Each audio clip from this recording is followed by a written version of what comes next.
सभी पत्रकार साथियों को नमस्कार। जैसा कि आप सब जानते हैं कि 2 दिन पहले आम आदमी पार्टी के राज्यसभा सांसद संजय सिंह जी के घर पर ईडी की रेड हुई। 8 घंटे तक ईडी की ये रेड चली। संजय सिंह जी के 4 कमरे के मकान को 8 घंटे तक ईडी ने एक एक कोने में छानबीन करी। किचन देख लिया, बेडरूम देख लिया, ड्राइंग रूम देख लिया, गेस्ट रूम देख लिया, लेकिन उनको 1 रुपया भी भ्रष्टाचार का वहां पर नहीं मिला। कोई कैश नहीं मिला, कोई सोने के बिस्कुट नहीं मिले, कोई हीरे जवाहरात नहीं मिले, कोई प्रॉपर्टी के कागज नहीं मिले। भ्रष्टाचार का 1 रुपया भी संजय सिंह जी के घर से नहीं निकला। लेकिन फिर भी मोदी जी की और भारतीय जनता पार्टी की ईडी ने संजय सिंह जी को गिरफ्तार कर लिया।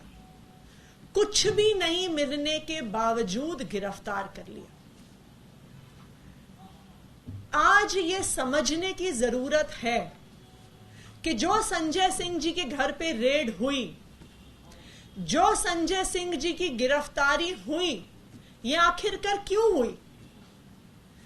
जो ये रेड है, ये रेड सिर्फ संजय सिंह जी के घर पे नहीं हो रही, लेकिन हम देख सकते हैं कि किस तरह से लगातार जो भी मोदी जी के विरोध में बोलता है, जो पार्टियां मोदी जी के विपक्ष में खड़ी होती हैं, जो उनके भ्रष्टाचार को उजागर करती हैं, उन पर लगातार, चाहे ईडी हो, चाहे सीबीआई हो, चाहे इनकम टैक्स हो, उनको मोदी जी ने उनके पीछे छोड़ दिया है। जब से विपक्ष की सारी पार्टियां एकत्रित होनी शुरू हुई, जब से इंडिया अलायंस बनना शुरू हुआ, तो हम देख सकते हैं कि एक पैटर्न है कि एक तरफ अलायंस बन रही है, एक तरफ गठबंधन बन रहा है, एक तरफ इंडिया की सारी पार्टियां एक साथ आ रही हैं, और दूसरी तरफ इन्हीं सारी पार्टियों के नेताओं पर एक के बाद एक सीबीआई की रेड हो रही है, ईडी की रेड हो रही है, इनकम टैक्स की रेड हो रही है। ये क्यों हो रहा है? क्योंकि प्रधानमंत्री नरेंद्र मोदी जी को समझ में आ गया है कि वो आने वाला लोकसभा चुनाव इंडिया अलायंस से हार रहे हैं। इसलिए वो कोशिश कर रहे हैं कि हर प्रकार के हथकंडे को इस्तेमाल किया जाए, अपनी हर एजेंसी को इस्तेमाल किया जाए, और किसी तरह से इस इंडिया अलायंस को चुप करने की कोशिश की जाए, इनका मुंह बंद करने की कोशिश की जाए, इनको डराने की कोशिश की जाए। अगर हम देखें तो ये रेड्स का सिलसिला अप्रैल से ही शुरू हो गया। 5 अप्रैल को इंडिया अलायंस के एक हमारे ही पार्टनर डीएमके के नेता एमके स्टालिन और उनके दामाद और उनके पार्टी के नेता सबारीसन और उनके पार्टी के कॉलीग सेंथिल बालाजी के घर में 5 अप्रैल को इनकम टैक्स डिपार्टमेंट की रेड होती है। कुछ ही महीनों के अंदर 16 जुलाई को समाजवादी पार्टी के अखिलेश यादव जी के यहां पर सीबीआई की रेड होती है। 20 जुलाई को शिवसेना उद्धव ठाकरे फैक्शन के सुजीत पाटकर के घर पर और उनसे जुड़ी हुई कई लोकेशंस पर ईडी की रेड होती है। सुजीत पाटकर को गिरफ्तार कर लिया जाता है। 21 जुलाई को पी चिदंबरम, कांग्रेस पार्टी के नेता, पूर्व केंद्र सरकार के मंत्री, उनके घर पर, उनके ऑफिसेज में सीबीआई की रेड होती है। 2 अगस्त को सोनिया गांधी और राहुल गांधी से जुड़े हुए मामलों पर ईडी की रेड होती है। 24 अगस्त को एनसीपी के नेता शरद पवार, इंडिया अलायंस का एक और घटक दल, 24 अगस्त को शरद पवार के यहां पर ईडी की रेड होती है। 26 सितंबर को ममता बनर्जी, तृणमूल कांग्रेस, वेस्ट बंगाल की चीफ मिनिस्टर और इंडिया अलायंस का एक घटक दल की प्रमुख और मुखर नेता के यहां पर 26 सितंबर को ईडी की रेड होती है। 28 सितंबर को हेमंत सोरेन, झारखंड मुक्ति मोर्चा के नेता, जो भी एक इंडिया अलायंस का घटक दल है, उनके यहां पर ईडी की रेड होती है। जिस दिन झारखंड मुक्ति मोर्चा के राज्यसभा सांसद दिल्ली के सर्विसेज बिल के विरोध में वोट डालते हैं, उसके अगले ही दिन उनके घर पर ईडी की रेड हो जाती है। तो ये पैटर्न क्या दिखा रहा है? ये दिखा रहा है कि प्रधानमंत्री नरेंद्र मोदी जी को इंडिया अलायंस से डर लगता है। ये ईडी और सीबीआई की रेड का, उनके सवाल जवाब का, उनके अरेस्ट का पैटर्न क्या दिखा रहा है कि प्रधानमंत्री नरेंद्र मोदी जी को पता है कि वो आने वाला लोकसभा चुनाव इंडिया अलायंस के सामने हारने वाले हैं। और उनकी ये जो हार की बौखलाहट है, ये पिछले एक हफ्ते में और भी ज्यादा बढ़ गई है। अब वो हर ऐसे व्यक्ति को चुप करने की कोशिश कर रहे हैं, उनका मुंह बंद करने की कोशिश कर रहे हैं, जो मोदी जी के खिलाफ, उनकी सरकार के खिलाफ आवाज उठाता है। हमने 4 दिन पहले देखा कि इस देश के वरिष्ठ पत्रकारों के घर में ईडी की रेड हुई, उनको डिटेन किया गया, उनके लैपटॉप, उनके फोन सीज कर लिए गए। क्यों? क्योंकि वो मोदी जी की सरकार में बढ़ रही बेरोजगारी पर, मोदी जी की सरकार में बढ़ रही महंगाई पर सवाल उठाते हैं। उसके अगले दिन हमने देखा कि जब टीएमसी की मुखर नेता महुआ मोइत्रा जी जब कृषि भवन जाती हैं, वहां पर मोदी जी की पॉलिसीज पर आवाज उठाने की कोशिश करती हैं, कृषि मंत्री से मिलने की कोशिश करती हैं, तो दिल्ली पुलिस बर्बरता से उन्हें वहां से घसीट कर लेकर जाती है और उनको डिटेन कर लेती है। उसके बाद हमने देखा कि संजय सिंह जी के घर पर रेड होती है, 8 घंटे रेड चलती है, भ्रष्टाचार का 1 रुपया नहीं मिलता, लेकिन संजय सिंह जी को अरेस्ट कर लिया जाता है। उसके अगले दिन 5 अक्टूबर को कांग्रेस के नेता आरएम मंजूनाथ गौड़ा के घर पर और उनसे जुड़े हुए ऑफिसेज पर ईडी की रेड होती है। 5 अक्टूबर को तृणमूल कांग्रेस के नेता रथिन घोष के घर पर और उनके ऑफिसेज में ईडी की रेड होती है।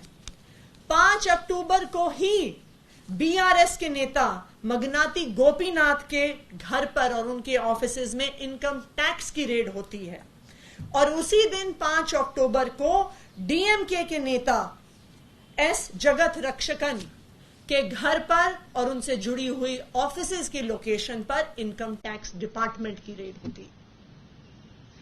पिछले 5 दिनों में 8 जगहों पर जो इंडिया अलायंस के घटक दल हैं, वहां पर रेड हुई। 20 से ज्यादा पत्रकारों के यहां पर रेड हुई। ये क्या दिखा रहा है? ये प्रधानमंत्री नरेंद्र मोदी जी का डर दिखा रहा है, उनकी बौखलाहट दिखा रहा है कि वो किसी तरह से ऑपोजिशन पार्टियों को, इंडिया अलायंस के दलों को डराना चाहती हैं। यही स्ट्रैटेजी प्रधानमंत्री नरेंद्र मोदी जी और उनकी भारतीय जनता पार्टी की एजेंसियां कई सालों से अपना रही हैं। वो पहले जो उनके नेता उनके विपक्ष में खड़े होते हैं, उन पर ईडी सीबीआई के केस करते हैं और उसके बाद उनको ऑफर देते हैं कि भारतीय जनता पार्टी में आ जाओ, भारतीय जनता पार्टी की वॉशिंग मशीन में धुल जाओ, तो सारे ईडी सीबीआई के केस खत्म हो जाएंगे। भारतीय जनता पार्टी की वॉशिंग मशीन में अजीत पवार धुल गए, पहले उन पर भी बाकी एनसीपी की नेताओं की तरह उन पर ईडी सीबीआई के केस चल रहे थे, वो भारतीय जनता पार्टी में चले गए तो सारे उनके केस धुल गए। सारी इरिगेशन स्कैम में जो केसेस, जो इन्वेस्टिगेशन चल रही थी, सब खत्म हो गई। शुभेंदु अधिकारी, टीएमसी के नेता, उनकी तथाकथित शारदा स्कैम पे, चिटफंड स्कैम पे भारतीय जनता पार्टी ने वेस्ट बंगाल में 2-2 चुनाव लड़ डाले। फिर उनको ऑफर किया कि भारतीय जनता पार्टी की वॉशिंग मशीन में धुल जाइए, वॉशिंग मशीन में धुल जाएंगे तो सारे ईडी सीबीआई के केस खत्म हो जाएंगे और जब से शुभेंदु अधिकारी भारतीय जनता पार्टी में शामिल हुए हैं, उनके यहां पर एक बार भी ईडी की रेड नहीं हुई, एक बार भी सीबीआई की रेड नहीं हुई, एक बार भी क्वेश्चनिंग नहीं हुई। उसी तरह से नारायण राणे, हेमंत बिस्व शर्मा, भावना गावली, बीएस येदियुरप्पा, ये लिस्ट पेजेस दर पेजेस तक चलती जाएगी कि जो नेता विपक्षी पार्टियां छोड़कर भारतीय जनता पार्टी में शामिल होते हैं, उनके सीबीआई और ईडी के केस खत्म हो जाते हैं। लेकिन मैं प्रधानमंत्री नरेंद्र मोदी जी को बताना चाहती हूं कि इंडिया अलायंस और आम आदमी पार्टी आपकी सीबीआई और ईडी की धमकियों से डरने वाली नहीं है। आप चाहे कितने रेड कर लीजिए, आप चाहे कितने नेताओं को अरेस्ट कर लीजिए, आने वाला लोकसभा चुनाव प्रधानमंत्री नरेंद्र मोदी जी आप हारने वाले हैं। इंडिया अलायंस आपके विरोध में देश के हर हिस्से में चुनाव लड़ेगी और हर हिस्से में आपको हराएगी। आप चाहे जितनी रेड कर लें, चाहे जितनी गिरफ्तारियां कर लें। Thank you. मैम, आप खुल के इंडिया अलायंस के पार्टनर्स के लिए सामने आ रहे हैं कि इस दिन रेड की गई, दूसरी तरफ से कुछ पार्टनर्स आपके भी लिए आ रहे हैं सामने, लेकिन कांग्रेस आपको नसीहत दे रही है और नसीहत देते देते कह रही है कि ये रेड गलत हुई है, संजय सिंह की गिरफ्तारी गलत हुई है, लेकिन कर रहे हैं पंजाब में वो भी गलत है। इंडिया अलायंस के सारे घटक दल एक साथ हैं, इंडिया अलायंस के सारे घटक दल एक साथ रहेंगे और चाहे जितनी ईडी, सीबीआई, इनकम टैक्स की रेड होती रहे, लेकिन इंडिया अलायंस आने वाले लोकसभा चुनाव में प्रधानमंत्री नरेंद्र मोदी जी को हरा कर रहेगा। मैम, अकाली दल ने एक बयान दिया है और मुख्यमंत्री और संजय सिंह पे बयान बोला कि वो माफिया हैं, पंजाब में भी ऐसा किया है। मैं हर पार्टी के नेता जो इस तथाकथित एक्साइज पॉलिसी घोटाले पर कुछ टिप्पणी करना चाहते हैं, मैं उनसे यह आग्रह करूंगी कि कल जो सुप्रीम कोर्ट में ईडी ने अपनी बहस करी है, उसका जरा वीडियो देख ले, वो शायद यूट्यूब पर अवेलेबल होगा। सुप्रीम कोर्ट की सारी प्रोसीडिंग्स का लाइव टेलीकास्ट होता है। अगर हम उन प्रोसीडिंग्स को देख लें तो साफ नजर आ जाएगा कि ईडी के पास 1 रुपए के भी भ्रष्टाचार का सबूत नहीं है। यह सारा तथाकथित एक्साइज पॉलिसी घोटाला फर्जीवाड़ा है। अभी तक 15 महीने की जांच के बाद 500 से ज्यादा ईडी और सीबीआई के अफसर लगाने के बाद भी ईडी सुप्रीम कोर्ट के सामने 1 रुपए के भी भ्रष्टाचार का सबूत नहीं रख पाई है। इस बार ईडी ये कह रही है कि 3 करोड़ रुपए संजय सिंह को दिए गए, अलग अलग तारीख को ट्रांजैक्शन का तरीका बता रही है, सीडीआर और डिटेल्स बता रही है कि वो एक तरह से मनी ट्रेल पहली बार वो सामने लाने की कोशिश कर रहे हैं। जब ये घोटाला शुरू हुआ था, इस पे बातचीत, इस पे press conference Bharatiya Janata party ने शुरू करी थी इस तथाकथित घोटाले पे, तब वो कहते थे कि 50,000 करोड़ का घोटाला हुआ। कुछ दिन बाद कहने लगे कि नहीं 8,000 करोड़ का घोटाला हुआ। फिर कहने लगे नहीं 300 करोड़ का घोटाला हुआ। कुछ दिन बाद कहा 50 करोड़ का घोटाला हुआ। अब ये कह रहे हैं 3 करोड़ का घोटाला हुआ।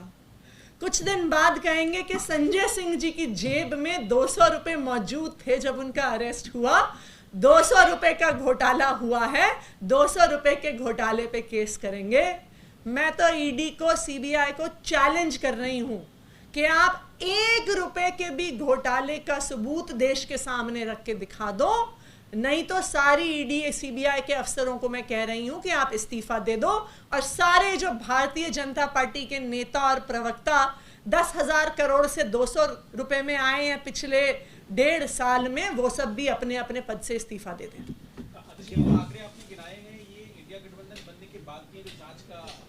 जब से इंडिया गठबंधन ने साथ, क्योंकि ये अलायंस जब से साथ आना शुरू हुआ, बातचीत होनी शुरू हुई, अप्रैल मई की बात है, तब से मैंने जितने रेड्स हुए हैं उनके आंकड़े गिनवाए।